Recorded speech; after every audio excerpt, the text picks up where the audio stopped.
Jordan didn't mind working nights. He was 21, a second-year college student, majoring in mechanical engineering. Quiet, thoughtful, a little introverted. The kind of guy who preferred podcasts to parties and found comfort in repetition. DoorDash was just a side gig. Something flexible enough to work around exams and reliable enough to cover books, gas, and the occasional midnight pizza. He'd usually start around 6 or 7, do a few runs, knock off by 11, routine. But this night, according to the logs, he was out later than usual. A surge bonus had just kicked in. It was storming lightly, and fewer drivers were on the road. He figured, one more order. That's all, one more and he'd call it. The order came in at 10:46 p.m. A single chicken dinner and a bottle of root beer. Placed through the app, prepaid, no tip. But Jordan knew better than to judge. People tipped in cash all the time, especially older folks who didn't trust the app. He accepted it. The address was on Wadsworth Lane. Now, for context, Wadsworth was part of town you just didn't go to unless you had to. Not dangerous, just forgotten. A string of old mill houses from the 1940s, mostly unlit, partially boarded, and clinging to the edge of town like a street that planners forgot to finish. Jordan had driven through it once during the day, never at night. But the app showed a 10-minute ETA. No traffic. And frankly, at that point in the night, the quiet seemed like a plus. He turned off Main, past the closed laundromat and the church with the flickering neon cross, and made the left onto Wadsworth. The moment he did, the streetlights disappeared. The rain picked up slightly. Not a downpour, just steady enough to keep the windshield wipers moving. The GPS voice in his car cut out halfway down the street. Then his cell service dipped to 1 bar. Still, the app guided him to the address, 1147 Wadsworth Lane. It looked empty. There were no lights on. The porch was draped in shadows. A dead lawn stretched to the edges of the cracked sidewalk. The windows were dark, their curtains pulled too tight for comfort. But the house wasn't completely abandoned.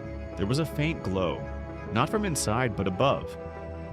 A single porch light, dim, yellow, flickering slightly with each gust of wind. Jordan parked, checked the order again. He rolled down the window and listened. Nothing. No TV, no music, no voices. Just the sound of rain tapping the roof of his car. He got out, plastic bag in one hand, root beer tucked under his arm. He climbed the wooden steps to the porch, each one groaning under his weight. He knocked once, no answer. Twice. Still nothing. He leaned forward, about to peer through the window, when he heard it. A voice.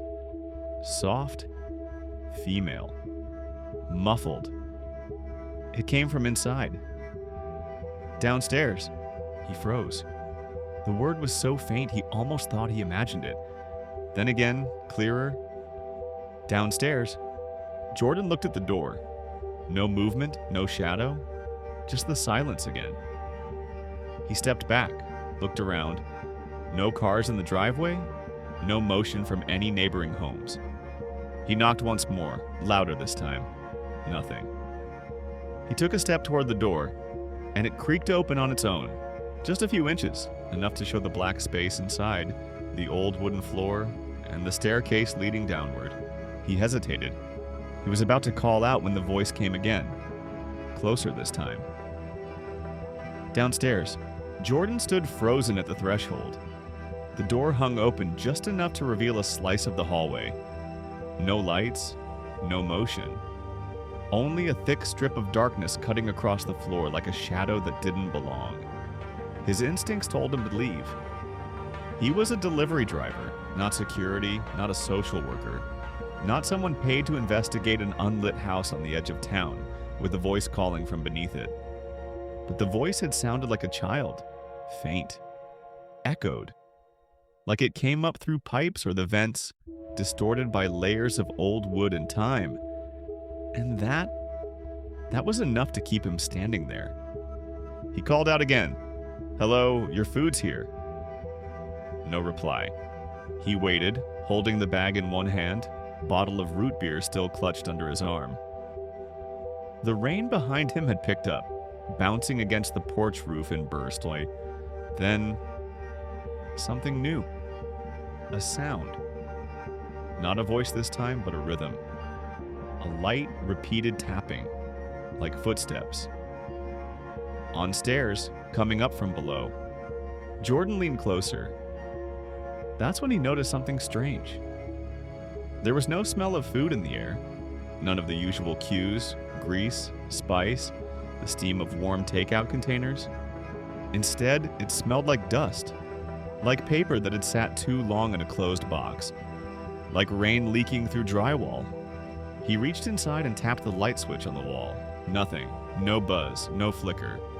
The electricity was out. His phone still showed 1 bar of signal. He pulled up the flashlight, sweeping it gently across the interior. The hallway was narrow, wallpaper curled in the corners. A clock on the wall had stopped. Hands locked at 3:17. To the left, an old armchair, covered in a sheet. A telephone resting on a side table, its cord cut. To the right, a staircase. Not going up, going down. The banister was chipped. The first 3 steps sagged slightly, the wood darkened from years of moisture. The kind of stairs that creak even when no one's walking on them. He called again. "Hello, I'm gonna just leave the food here, okay?" And then, just as he turned to set the bag down, a sound, clear this time. A laugh, a child's laugh, light, playful, echoed from below, followed by, "Come down." Jordan's heart kicked up. He'd heard that voice before. The first time it said, "downstairs." The second time, "closer." But this was different. Laughter didn't belong here. He shone the flashlight toward the stairs. At first, he saw nothing. Then, the edge of a toy. A small yellow ball, sitting on the 3rd step. Perfectly still. His breathing grew shallow. Every part of him wanted to walk back, close the door, get in the car, and pretend this stop never happened. But the voice. He took 1 step inside the house. The floor groaned beneath him. Another step. He moved carefully, slowly. Each footfall measured as if even the air inside the house resisted movement. By the time he reached the stairway, he could see the opening below. The beam of his flashlight cut through layers of cobwebs. Dust motes danced in the air, caught in the cone of light. The smell changed again, from dust to something sharper, metallic. He adjusted his grip on the flashlight, switched the food bag to his other hand. "Hello?" His voice cracked slightly. He waited. Nothing. Then, another laugh, this time right beneath him. Then silence.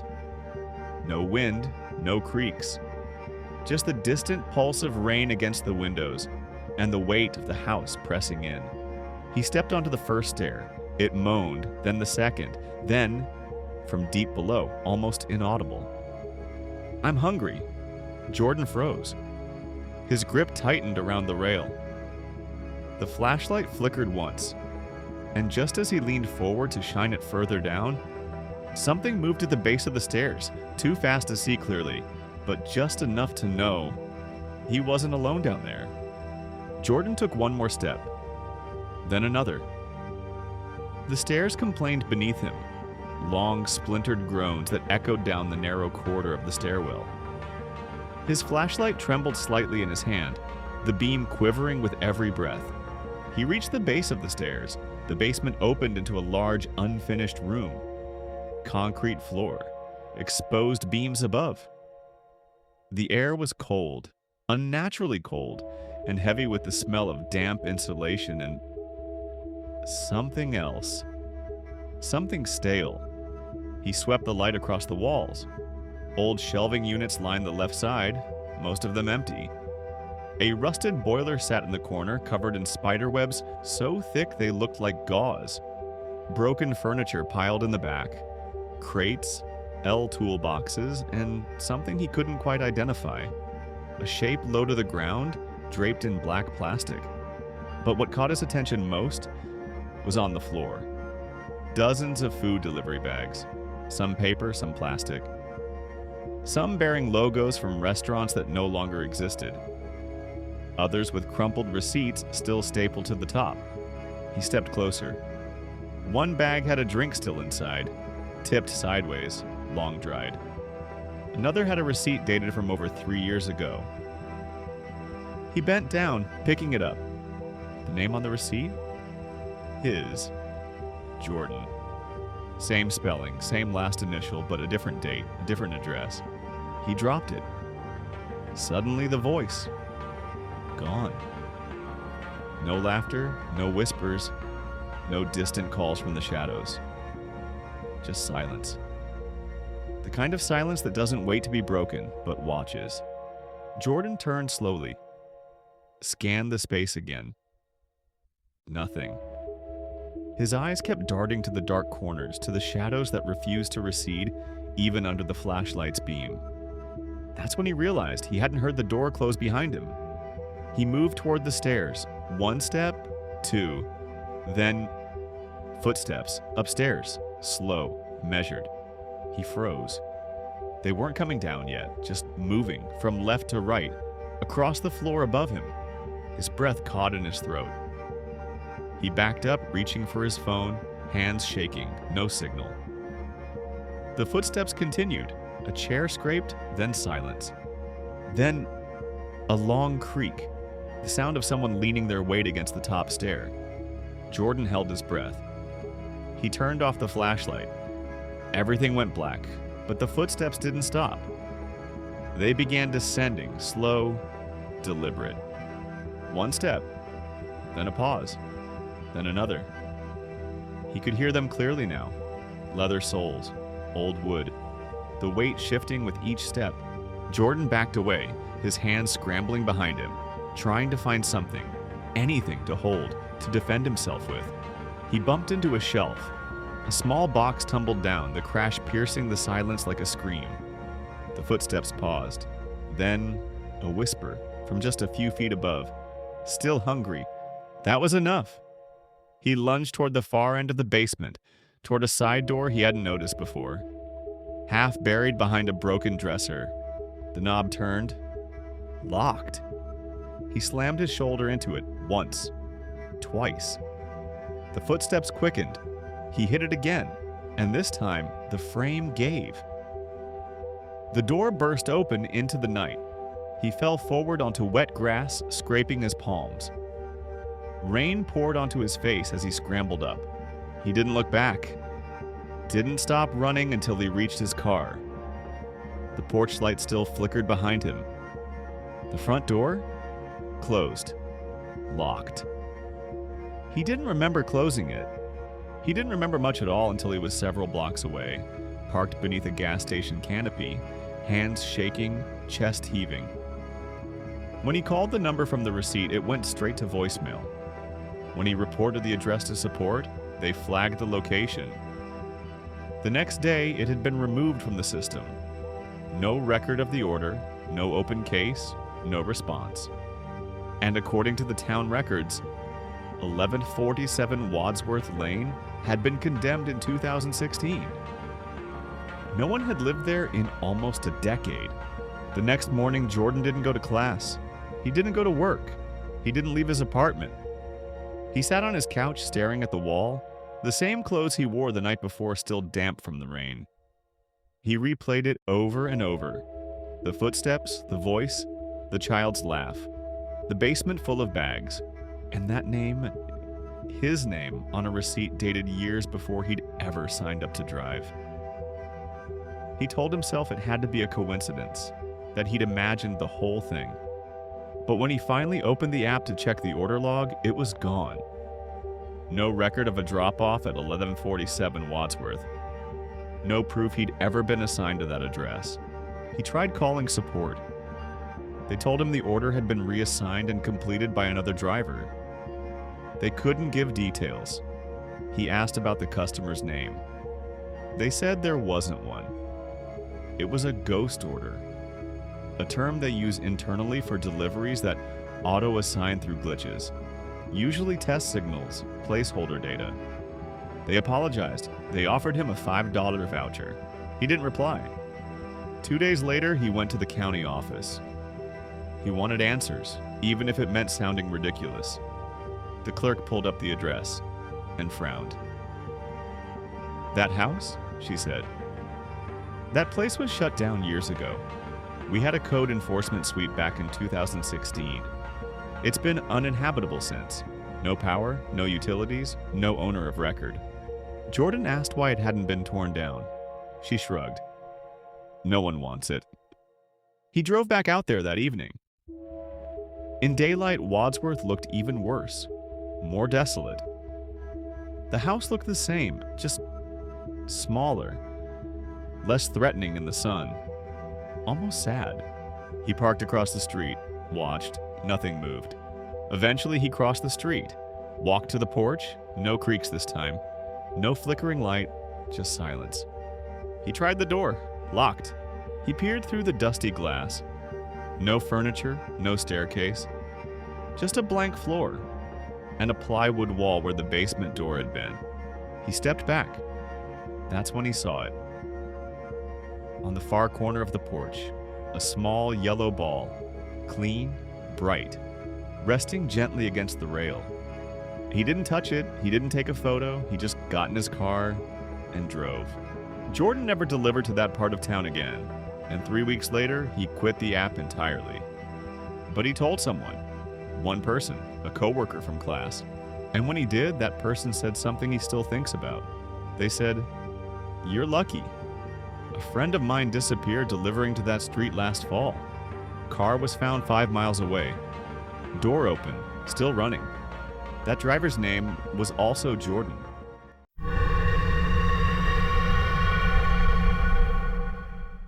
Sam had seen a lot. He'd been driving nights in the city for almost 4 years. It wasn't glamorous, but it paid better than his previous job as a warehouse shift manager. And he liked the autonomy, the rhythm, the anonymity of late-night deliveries. Just him, the city, and the silent glow of phone screens guiding him from one stop to the next. He knew how to handle drunks.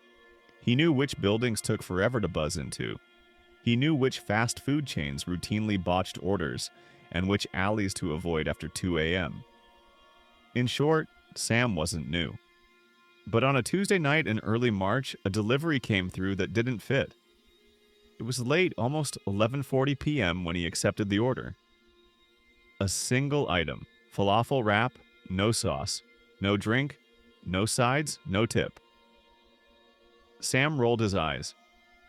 Typical. The pickup was smooth. The restaurant was closing up. The cashier handed him the bag and barely looked up. The delivery address? Grove Tower. 416 East Fairview. He'd been there plenty of times. A 19-story high-rise, built in the early 2000s. Glass facade, overpriced units, mostly short-term renters and transplants who didn't last long in the city. He knew the layout. 2 elevators, a concierge who hated his job. 4 units per floor, lettered A through D. Always A through D, every floor, without exception. But this order was different. The app listed the destination as apartment 4E. Sam frowned. There was no 4E. He double-checked. Yep. 4E, bolded, clear. Repeated both on the order detail screen and on the receipt stapled to the bag. He thought maybe it was a typo. A glitch. He'd seen those before. Units listed backward, floors that didn't exist. Sometimes it was just a customer's way of disguising their real floor, hoping to catch their driver's attention. But usually they'd add a note. Actually, 4B apps messed up or use side entrance. This order? Nothing, just 4E. He considered calling the customer. No number, no special instructions. Just a name. C. Mercer. No photo, no profile history, no order log. Just a single first initial and an apartment that shouldn't exist. Sam shrugged. The pay was okay. The trip wasn't far. And honestly, after years of this job, he'd stopped caring about inconsistencies. He pulled up to Grove Tower just past midnight. The lobby was empty, no security, no front desk, no concierge. Unusual, but not impossible. Maybe someone was on break. Maybe they quit mid-shift. He walked in. The elevator blinked open almost immediately. He pressed 4. The doors closed. As the elevator hummed upward, Sam felt the first flicker of discomfort. The air inside the car felt warmer than it should. Close. Still. Like the ventilation had shut off. A soft mechanical hum buzzed faintly above the ceiling panel, but something about it sounded off-pitch, like a speaker trying to play a broken note. Then, for a moment, barely a second, he thought he saw the light on the elevator panel flicker to 5, then back to 4. The doors opened. The 4th floor looked exactly as it should. White walls, gray carpeting, fluorescent ceiling lights with that constant hum. But as Sam stepped out, his eyes caught on the plaque at the start of the hallway. Units 4A, 4D, no 4E. Still, the app said he was at the right location. He stepped into the hallway and noticed something strange. The hallway was longer than he remembered. The last time he delivered here, the corridor ended in a window overlooking the parking lot. Now, it continued. Another door at the very end, unlabeled, no plaque, no buzzer. Just a gray metal door, slightly recessed into the wall. He walked toward it, and halfway there, the overhead lights began to flicker. The overhead lights flickered again.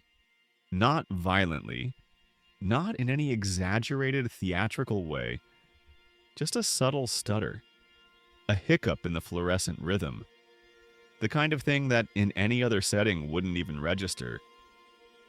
But here, on a floor he knew better than most, in a building he'd been to over 24 times before, it stuck in his mind. Sam paused, turned slightly, looked back down the corridor toward the elevator. It had already closed. Behind him, the hallway stretched on, longer than usual. That much he was sure of now. This floor had always been compact. 2 units on the left, 2 on the right. 4 doors. A dead end. A small window overlooking the back of the building. That was it. Except tonight, there was more. Beyond the usual 4 doors, past the point where the wall should have met the glass, the hallway continued. Carpet unchanged. Walls still painted the same muted beige. But it felt different. Wider, maybe. Or just emptier. No artwork on the walls, no plants by the doors, no scuff marks or dents or things you'd expect from a hallway that had seen years of use. It looked new. Too new, like it had just been added. He glanced down at the bag in his hand. Falafel wrap. Still warm. The receipt crinkled slightly under his grip. C. Mercer, 4E. He looked up again. That door was still there. Flat gray, no markings, no mail slot, no peephole, no apartment number, just metal, seamless, out of place. Sam took a breath. He wasn't the type to get spooked. He worked nights. He'd seen worse. Fights, drug deals, naked people answering doors. Entire stairwells covered in mold and worse. This was just a door. So why did his chest feel tight? He started walking again. The carpet cushioned his steps. Silent. Too silent. His own breathing was the only sound now. The overhead light stopped flickering, but the buzzing grew louder. Constant. Like a low-grade whine buried just beneath hearing level. More vibration than tone. When he was about 20 feet away from the door, he noticed something new. There was no shadow under the threshold. No light seeping through the cracks. No smell of food, incense, cigarette smoke. Nothing that suggested occupancy. He stopped walking, stood still, waited. For what, he didn't know. A sound, a shuffle, a laugh from behind the door. Anything to justify the growing unease that had begun at the base of his neck and was now crawling down his spine. But the hallway offered nothing. Just silence and that blank waiting door. He looked again at the plaque mounted to the wall just a few steps behind him. Units 4A, 4D, clean, engraved, permanent. There was no room for 4E, no fifth unit, no exception. He turned around slowly, taking in the length of the corridor. Behind him, the space looked normal again, as if the added stretch had disappeared when he wasn't looking. The elevator was still there, sitting quietly behind polished metal doors. But in front of him, that door remained, unchanged. He checked the app again, tapped the address bar. Tried to refresh. The signal dropped to 0 bars. App spun for a second, then froze. Nothing moved. No error, no crash, just stillness. He closed it, opened the camera, raised his phone to snap a quick photo of the door, just to show someone later. Maybe the support team, maybe just for himself. But the camera stayed black. No image. Like the lens had been covered or the room had gone pitch dark. He lowered the phone. The hallway was perfectly lit. No shadows, no interruption. He lifted the camera again. Still black, no picture, no explanation. He didn't take the photo. He lowered the phone, stood still. The bag in his hand had gone cold, and only then did he hear it. A faint metallic click from behind the door. That metallic click. Small, subtle, but unmistakable. Sam didn't move at first. His eyes were locked on the door. It hadn't opened. Not even a fraction. There was no shift in the air, no release of pressure from a seal breaking. But something behind it had changed. He knew that sound. It wasn't the bolt of a deadlock or the slide of a latch. It was softer, internal, like a mechanism arming itself, or disarming. He waited, and the longer he waited, the more his certainty began to blur. Had he really heard it? Maybe it was just the building. Pipes settling, HVAC kicking on. But even as he told himself that, another part of him, the part that had kept him safe on hundreds of dark nights across the city, was already stepping back. Just one step, that's all. He didn't run, didn't turn away, just shifted his weight and took a slow, careful step backward. The floor was too quiet beneath his shoes. He looked down. The carpet here didn't match the rest of the hallway. It was newer, less worn, like it had just been installed.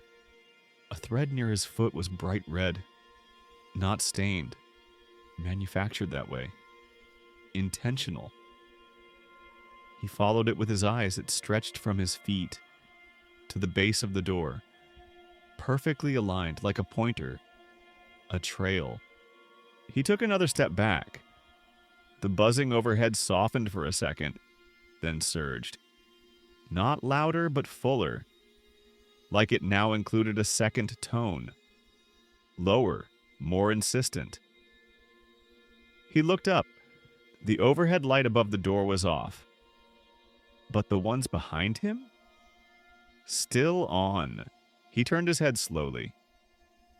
The rest of the hallway, normal again. 4 doors. 4A through 4D. The window at the end of the hall, a potted plant he didn't remember being there before. Had it been there earlier? He blinked. The plant was gone. Just a gap now.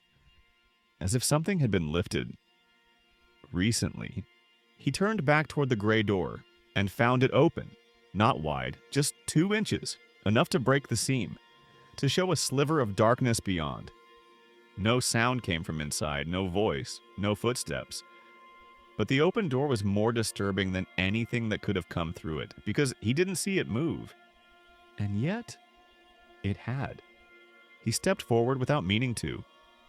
Just 1 pace. The kind of involuntary motion you make when something unexpected draws you in. The air around the doorway felt cooler now. No breeze, no circulation, just colder. He raised the bag of food again. The receipt had curled slightly from the shift in temperature. He cleared his throat, tried to say something, but nothing came out. He reached for his phone again, opened the flashlight. It flickered, then shut off. Battery full, but the light wouldn't stay on. He took one more step forward. His reflection stared back at him. There was a mirror inside the room. Tall. Set directly across from the entrance. He saw himself clearly. Same jacket, same expression, but then his reflection blinked. He didn't. Sam stepped back. The door creaked, slowly widening another inch, as if responding to him. He stared into the mirror again. Now the reflection was gone. Not distorted, not warped. Gone, just the room behind him, empty, cold, untouched. No version of himself. He took another step back, bumping into the hallway wall. The buzzing overhead changed again. It wasn't mechanical anymore. It was layered, almost rhythmic. He stared at the door, and finally, a shape. Just beyond the opening, too far to make out clearly. Not close enough to define, but there, standing, still, facing the door. No movement, just presence. Like it had always been there, waiting. He opened his mouth again, but before he could speak, his phone vibrated. Once, hard. He looked down. No message, no notification. Just the delivery app suddenly working again. Order complete. Delivery confirmed. Timestamp 12:08 a.m. Status dropped at door. He stared at it. The interface showed a signature. C. Mercer. Signed. He hadn't done that. Hadn't handed anything off. Hadn't dropped the food. But the app was closed, the transaction logged, and the screen slowly dimmed, then went black. He looked up. The door. Closed again, completely, as if it had never been open at all. The door was closed again. No motion, no click, no sense of retreat. Just that same seamless metal plane, now perfectly flush with the wall, as if it had never moved. As if none of it had happened. Sam stood motionless. He hadn't heard it shut, not even a whisper of hinges. And yet the shape was gone. The mirror was gone. The cold was gone. Only the silence remained. He reached out slowly and pressed his hand against the surface. Cold. Not chilly. Cold. Like the door had been sitting in a freezer. The metal stung his palm. He jerked back instinctively. He didn't leave a print. He looked at his hand, dry, then back to the door. It was clean. No smudge, no fingerprint, no moisture. Just a blank surface that reflected nothing. He checked his phone again, suddenly anxious to make the app refresh, to reopen the ticket, to make sense of what he'd seen. Still dark, no signal, no icons, just his own expression staring back faintly through the black screen. He tapped it, nothing. Held the power button, no response. He turned around. The hallway behind him stretched back to normal size.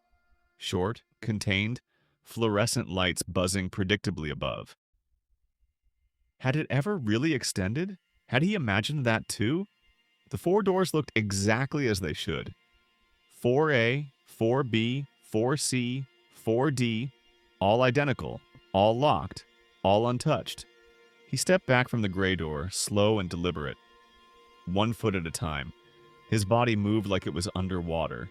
Thick air, deliberate weight. With every step, the hum faded. Not all at once, but gradually, as if he were walking away from something enormous and unseen. When he was halfway back to the elevator, he looked over his shoulder one last time. The gray door remained closed, but now a faint line of light at the base.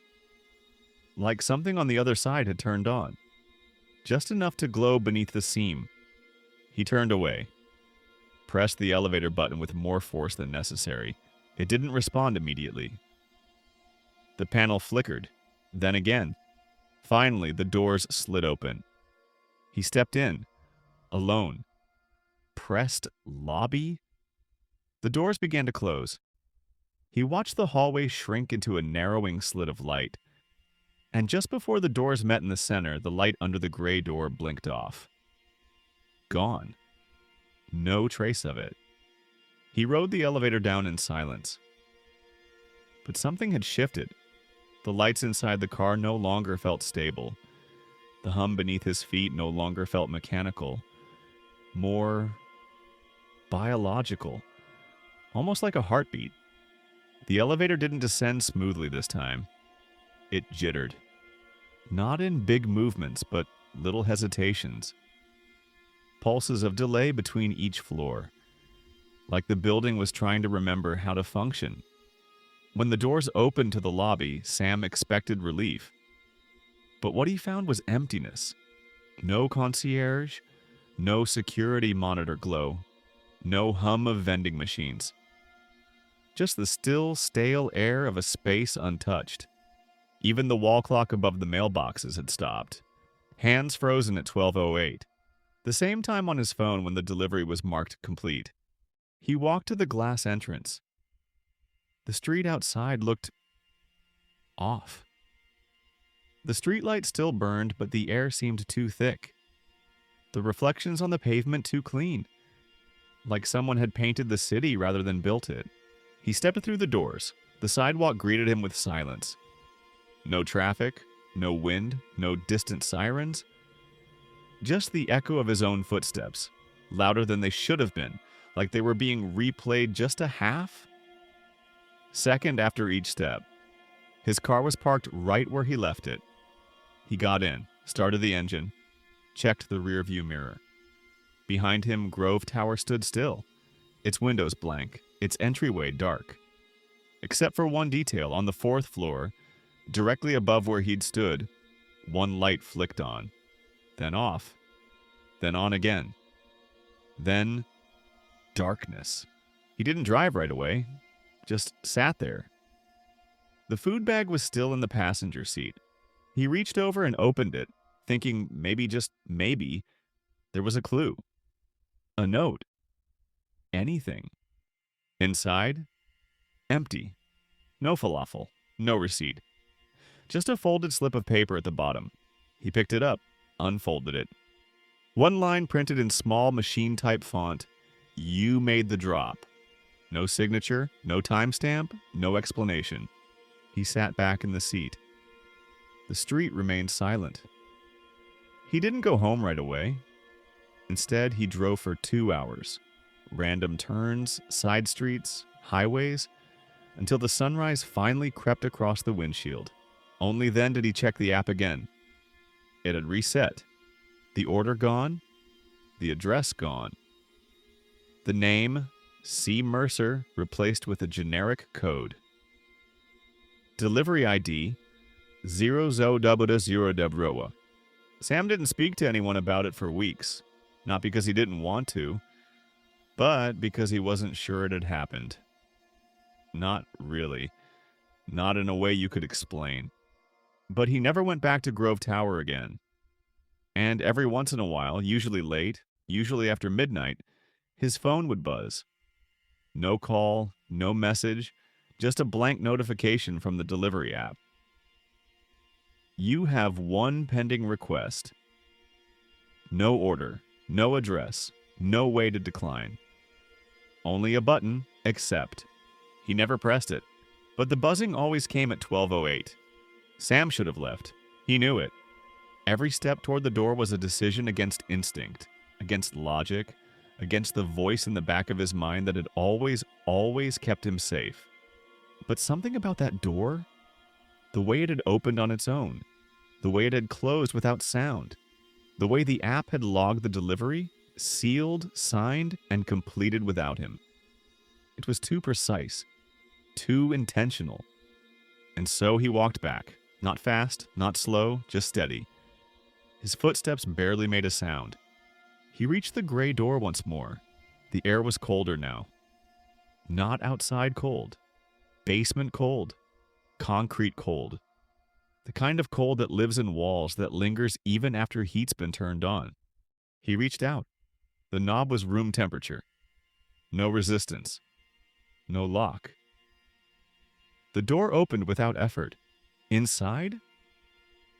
Darkness, but not total. There was a light source, faint, off to the right. He stepped through, and what he saw didn't make sense. The apartment height was old. Not lived in old. Not run down old. Decades old. The walls were yellowed with time, the wallpaper peeling in long curls from the corners. The floor sagged near the center, its wood warped beneath a heavy, threadbare rug. Every piece of furniture was coated in dust thick enough to write in. There was a television set from the 1970s, a rotary phone mounted to the wall, a stack of newspapers on the side table, dated 1984. The air tasted like mildew and mothballs, like nothing human had exhaled here in a very, very long time. Sam stepped inside. The door remained open behind him. He moved slowly, turning his flashlight back on. This time it stayed lit, but its beam looked wrong, weaker, like the room was absorbing it rather than reflecting it. To his left, the kitchen, tiny, cramped. The fridge was avocado green, the kind with the long, curved handle. Its door was slightly ajar. He didn't open it. He placed the falafel bag on the counter. Then, slam! The door behind him, shut. Not gently, hard, the kind of slam that echoes through your spine. He turned. The door was closed. No wind, no draft, no one visible. But he wasn't alone. He didn't feel watched. He felt remembered. Like this room knew him, like it had been waiting for him to return. But he'd never been here before. Had he? He approached the door, turned the knob. Locked. No rattle, no wiggle. Just sealed. The light in the hallway beneath the door vanished. He was cut off. He turned back toward the room. The television flicked on. No sound, just static.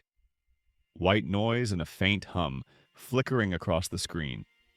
He approached it. The reflection in the glass wasn't his, not at first. It was still him. Same clothes, same face. But the reflection was smiling. He wasn't. He stepped back. The reflection didn't. It stood still. Then slowly tilted its head as if hearing something. Then, the static cut out. A voice came through, faint, warped, repeating. You made the drop. You made the drop. You made the drop. He turned toward the kitchen again. The bag was gone. The counter was clean. But the fridge, it was open now, wide. Inside, something glinted. He stepped closer. His name, etched on the inside of the fridge door. S. Palmer, confirmed. He stumbled back. The rotary phone on the wall rang. Once, twice, 3 times, then stopped. He didn't touch it, didn't need to. The receiver lifted on its own, and a voice, not his, spoke from it. Delivery complete. A pause, then a second voice. One he recognized, his own. Copy that. Sam didn't remember running, didn't remember crossing the room. Didn't remember grabbing the doorknob again. Just that somehow, the door had given way. It opened this time, silently, with no resistance. The hallway greeted him like nothing had changed. Light steady, air warmer, no buzzing. But as he stepped back into the corridor, something was different. Not just in the air, but in the feeling of it. The hallway didn't feel like it led anywhere. Not to an elevator, not to stairs. Not even to an exit. Just space. Repeating. like he could walk for hours and never reach the end. But the moment his foot crossed the threshold, the gray door behind him closed. He turned. It was gone. Wall, no frame, no plaque, no seam. Just uninterrupted beige wallpaper stretching flat down the corridor. He reached out to touch it. Solid. No outline, no echo. As if it had never been there. He backed away. The falafel bag, still in his hand. Still warm, still sealed. He blinked. Tore the bag open. Inside, nothing. No wrap, no receipt. Just the slip of paper from earlier. Folded neatly, he opened it again. Same font. You made the drop. Same message. But now a second line beneath it. Please return. His chest tightened. A sound behind him. Not loud, just shifting. Like wood creaking under weight that shouldn't exist. He turned. The hallway was empty. But one of the apartment doors, 4C, was now slightly ajar. He didn't check it. Didn't need to. He turned and walked fast, retracing his steps down the hallway, past the numbered plaques, past the fire extinguisher box with no glass, past the emergency exit that now said, "No access." When he reached the elevator, he didn't press the button. It was already waiting. Open, as if summoned. He stepped in. The panel had changed. No numbers. Just a blinking light where the lobby button had been. Now it simply read, "Returning." He didn't touch it. The doors closed. The descent was slow. Too slow. The lights inside the elevator dimmed, and for a moment, less than a breath, he could see his reflection in the doors. It wasn't alone. A second figure stood behind him. Close. Watching. When he turned, nothing. He stumbled out as soon as the doors opened. The lobby had returned to normal. Lights on, vending machine humming. Concierge at the desk, reading a magazine. Sam walked past without saying a word. Out the glass doors, into the air. This time, the city looked real. The sound of cars, people, a siren in the distance. But the chill stayed with him. He reached his car, sat behind the wheel, and finally exhaled. He turned the bag over, looking for the receipt one last time. Instead, he found something else. A photo. Black and white. Curled at the corners. Tucked into the base of the bag like it had always been there. He pulled it out, stared. It was him. Same build, same jaw, same exact jacket he was wearing now. Standing outside a brownstone, smiling, holding a paper delivery bag. The timestamp on the photo? April 7th, 1989, 3 days before he was born. He flipped the photo over. A name was scribbled in blue ink. Mercer. Then a line beneath it. Return confirmed.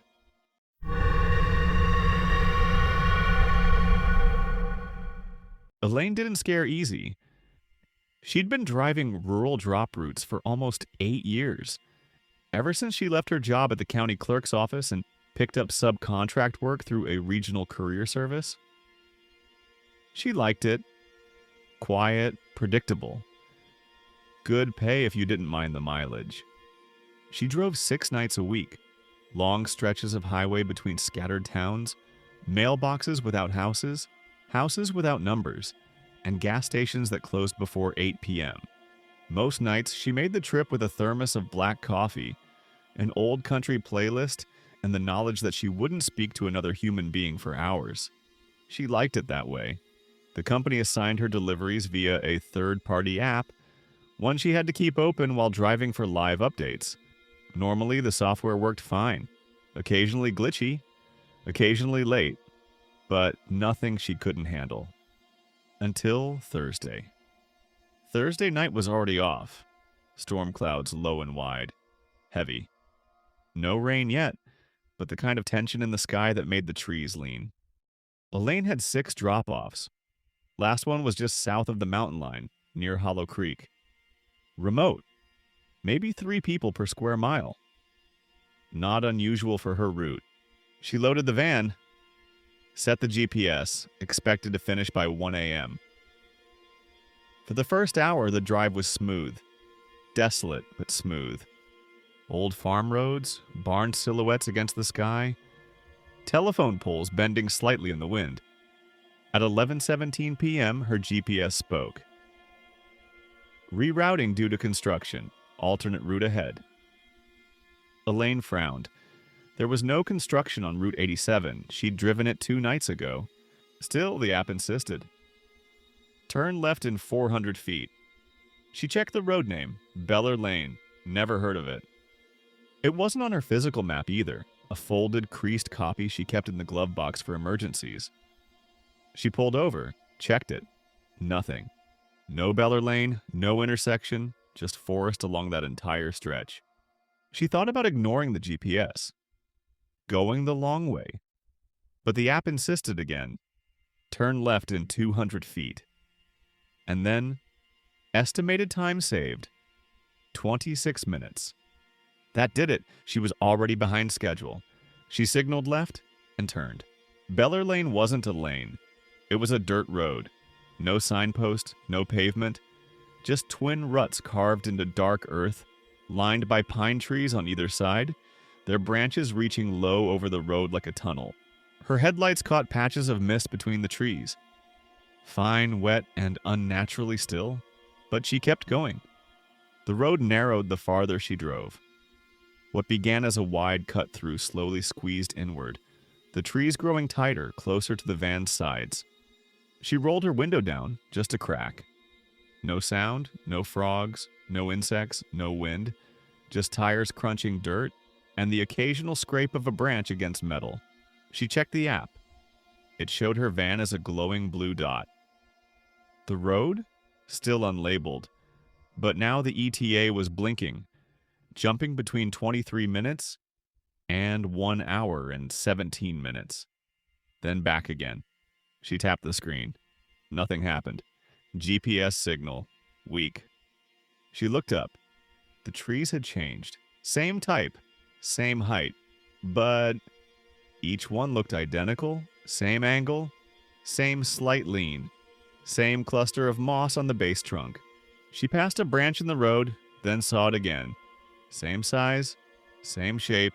Same bend at the end. Her hand tightened on the wheel. She slowed. The van's headlights flickered once, then returned. The dashboard clock jumped back 3 minutes, then forward 2. She adjusted her rearview mirror, and for a split second, there were no taillights behind her, no road, just black. Then the reflection snapped back. The dirt path, the trees, the van. She kept driving. Her hands now shaking just slightly. She glanced down. The GPS dot hadn't moved, but her wheels were turning. She was still in motion. So why did the map say she hadn't gone anywhere? The trees kept getting closer. Elaine had to squint now to keep the sides of the road in frame. Her high beams bounced off the trunks, creating overlapping shadows that danced like tall figures, then disappeared just as quickly. The road wasn't wide enough for another vehicle. She'd barely noticed when it narrowed, until her side mirror clipped a low-hanging branch with a hard crack. She winced. The van rocked gently. Tires rolled over something. She looked down again at the GPS, still frozen. The glowing dot pulsed in place like it was breathing, waiting. She tried to refresh the map. Signal 0 bars. The app blinked, closed itself. The dashboard clock reset. 11:41, then 11:39, then blank. Then her headlights cut out. So did the engine. Silence. Instant. Absolute. No sputter, no warning, just dead.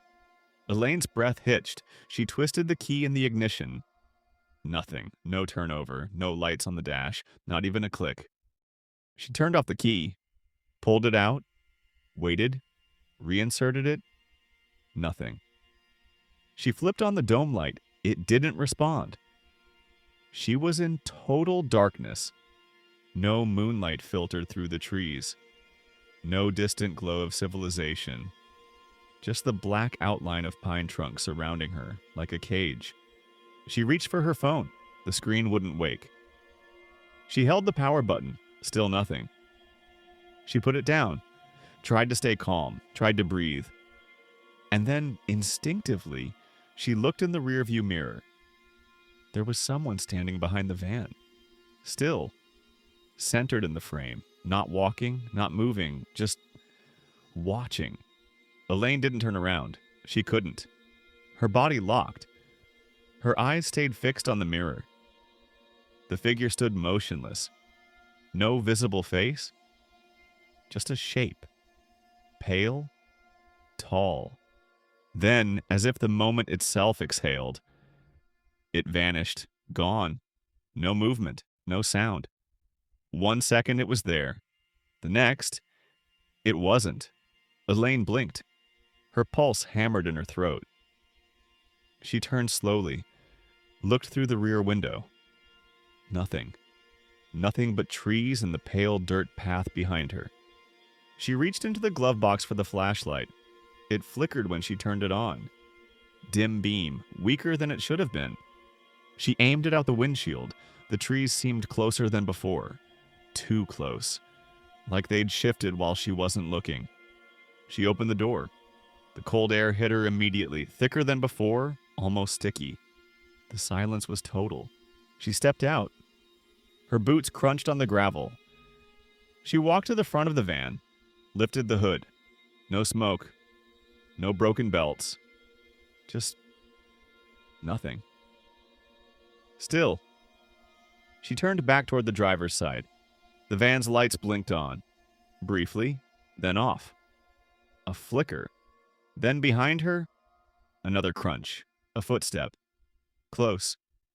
She turned. No one. She raised the flashlight. A handprint on the rear window. Fresh. Perfect. Too high to be hers. Too wide. She backed toward the van, opened the door, got in, locked it. Sat in silence. Watching. Listening. Her breath fogged the glass. The air inside the cabin had changed. Heavier. She wiped the window with her sleeve and saw it again. The figure. Standing farther down the path now, at the edge of the light beam, watching. It tilted its head. Slow. Deliberate. And then, the van turned back on. Dashboard blinked to life. Radio crackled. GPS spoke. Continue en route. Elaine didn't hesitate. She slammed the van into drive, pressed the gas. The wheels spun briefly, then caught. The van lunged forward. She didn't look back. Didn't check the mirror. Didn't breathe until she saw the first reflective sign on a paved road. But even as she merged back onto Route 87, the GPS said nothing. The route wasn't marked. And the screen? Still blank, except for one new message. ETA unknown. Elaine didn't know how long she'd been driving. The GPS never recovered. The map remained blank. No roads, no icons, no signal. Just a white screen and a blinking prompt. Searching. The radio offered no help. Static. Dead air. Occasionally a single high-pitched tone like an alert from another country or another time. She tried calling dispatch. The phone lit up. No bars, no service. But the battery hadn't drained. It just sat there. Cold. Silent. She drove for another 10 minutes before the fog returned. Thick. Low. Smothering. It swallowed the trees. Then the road. Her headlights were useless. Just two pale discs in an ocean of white. That's when she heard it. A phone. Ringing, not hers.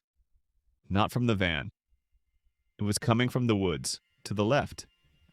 Maybe 20 yards off the road. The sound didn't echo. Didn't carry. It was specific. Fixed, like it was waiting. She pulled over, killed the engine, listened, still ringing. Steady. Old school tone, long, analog, mechanical, not a modern ringtone, not a chime, something rotary, something buried. She stepped out of the van, flashlight in hand. The cold hit her harder this time. Wet. Real. She crossed the shoulder, stepped into the trees. The forest floor was uneven, damp, moss-covered. She followed the sound. One ring every 4 seconds, unchanging. 20 steps in, the mist cleared slightly, and that's when she saw it. A car, half buried in the earth, covered in vines, rusted to bone. An early 90s model, Buick, pale blue. Its windshield cracked, tires deflated, driver's side door twisted open at an unnatural angle. Inside, a phone, corded, plugged into the dash, ringing. Elaine didn't move for a long time. Then, step by step, she approached. The driver's seat was covered in debris, leaves, dirt, time itself. But the phone? Impossibly clean. It sat in its cradle, vibrating gently with each ring. The screen, digital green text on black, flashed a single line. Incoming call? Elaine Self. She stared at it, stomach clenched, mind refusing. She reached forward, lifted the receiver, put it to her ear. No static, no glitch, just her own voice.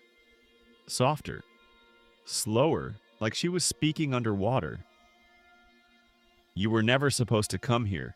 Silence. Then a second sound, farther away. Behind her, another phone, ringing. This time, deeper in the woods. Same tone, same rhythm. She turned. The voice in the receiver spoke again. You need to leave. She stepped back. The car flickered. Not light, not sound. Something visual, like an overlay from another time. For a second, she could see someone in the passenger seat. Eyes closed. Still, then gone. She dropped the receiver. Didn't hang it up, just dropped it. The phone kept ringing, now without a pause. One continuous, unbroken tone, growing louder, deeper, almost physical in pressure. She ran. Branches tore at her coat. The flashlight died. She didn't stop. She reached the van. The dashboard was lit again, but the radio was on. And from the speakers, she heard her own voice. Not live. A recording. Delivery confirmed at 11:41 p.m. No incident to report. Returning via Beller. Click. Then, delivery confirmed at 11:41 p.m. No incident to report. Click. It looped. Repeating. Same cadence, same words. A log from a delivery she hadn't finished. A report she hadn't filed. She turned the radio off, but the recording didn't stop. It kept playing, even without power. She threw the van into gear, pressed the gas, sped forward. The forest didn't change. No matter how fast she went, the trees remained dense. The road the same. No landmarks, no signs, no turnoffs. She looked in the mirror. The forest was still there. So was the car. So was something else. Something walking just behind her taillights. Always just beyond reach. Never gaining. Never falling behind.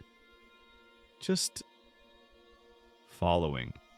She drove until the sun rose. Until the trees finally broke. Until she saw a road sign in a language she didn't recognize. She stopped. Stepped out, looked up, and found another van parked across the road. Same make, same model, same number. Abandoned, covered in moss. The door left open, the engine cold, and inside, on the dash, her phone, still ringing. She didn't remember falling asleep, but when she opened her eyes, it was morning. Real morning. Pale sun. Frost on the windshield. Steam rising off the trees in thin ribbons. She was slumped in the driver's seat. The van was parked beside a road she didn't recognize. 2 lanes, paved, curved gently down into a valley. No signs, no fences. Just pine trees and gravel shoulders and a slow bend out of sight. And parked just ahead of her, a logging truck. Its engine was idling. A man in a hard hat stood beside her window, tapping gently. She flinched. He stepped back, held up both hands, careful, calm. She rolled down the window slowly. "You all right, miss?" he asked. She tried to speak. Couldn't. Her throat felt raw. He offered her a bottle of water. She took it, drank, nodded, then asked the question, "Where am I?" The man looked confused. "You're a good 80 miles off Route 87, he said. "This stretch doesn't connect to anything, just old mill trails." Elaine looked down at her GPS. Still searching, still blank. The delivery app had closed itself. She opened it again. No record of her last job, no routing history, no timestamp. Nothing after her 3rd stop. Her 4th, 5th, and 6th deliveries? Gone. Like they were never assigned. She asked the man if he'd seen anyone else. Any cars? Any wreckage? He shook his head. "This road doesn't get used," he said. "Nobody comes through here. It doesn't even show up on Google Maps." She asked for the name of the road. He didn't know it. Said the loggers just call it Backline 12. No official name, no signage, just dirt and time. He helped her get the van turned around. Watched her drive off. As she hit the first real stretch of highway she recognized, her phone vibrated. Once. New notification from the delivery app. No message, no sender. Just a familiar line. "You made the drop." She deleted the app, uninstalled it, powered off the phone. But later that night, as she sat in her living room, the phone rang. Old ringtone, analog. Her number on the screen. No caller ID. She didn't answer, didn't move. Just watched it ring. And when it finally stopped, there was no voicemail, just a single message, left in her phone's recording app. 1 second long, her own voice, whispering, "You were never supposed to come here." 3 stories, 3 close encounters, each one darker than the last. A college kid trapped in a house that shouldn't exist, an apartment that rearranged time around a missing name, and a route through the woods that no GPS should have known. But these weren't stories about ghosts or jump scares. They were about something deeper, about places you're not meant to go, orders that shouldn't be assigned, rooms that vanish when you leave them, and names. That shouldn't be yours. Most delivery jobs are boring. Drive, drop, repeat. But sometimes if you take the wrong turn, or the right one, you end up in a version of reality that doesn't let you leave the same. And maybe you weren't supposed to. But here's the thing. There's one more story. One I didn't tell you tonight, a 4th route. Worse than the others. Longer, colder. With an ending no one could verify because the driver never came back. We couldn't include it here. Even now, I'm not sure we should at all. But if enough of you ask, we might release it. So let me ask you, have you ever experienced something strange while working late?